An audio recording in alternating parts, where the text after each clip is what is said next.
एगो बाजिन के दर्द आप लोग समझ सकेनी लोग। तो हम गीत के माध्यम से आप लोग से बताना चाहते हैं। सुपा काला सुपा लेके अर्घ देवे आइब बाजाना।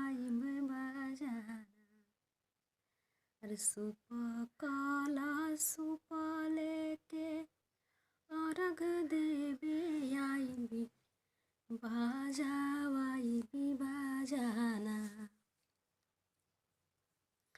बाजाना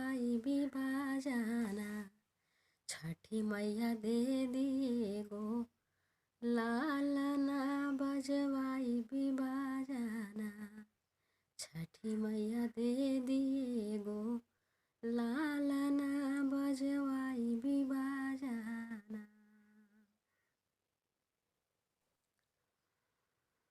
भारी भारी मांगा तुहके पहिराई बिहाम से नूरा पियरिया।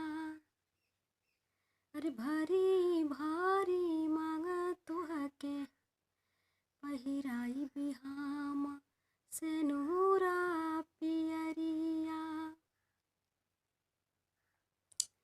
बेदी बाना भाई भी वह पर सजाई बिहाम दियाना दियरिया।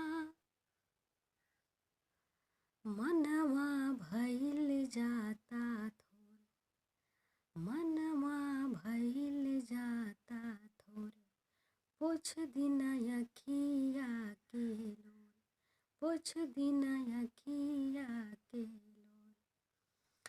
गंगा जी के पनिया से पौआ पखारब, तू पूरा दसपना, तू पूरा दसपना।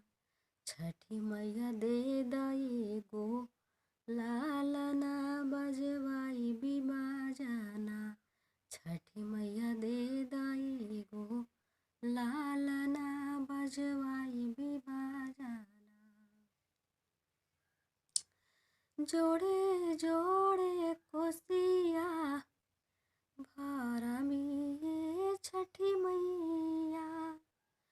सुंदर बालक जहिया गोदिया में पाइब,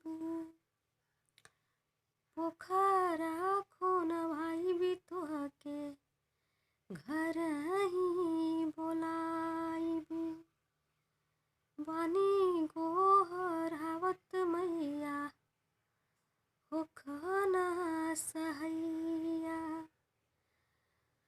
मनवा भइल जाता थोर, पूछ द अखियन के लोर।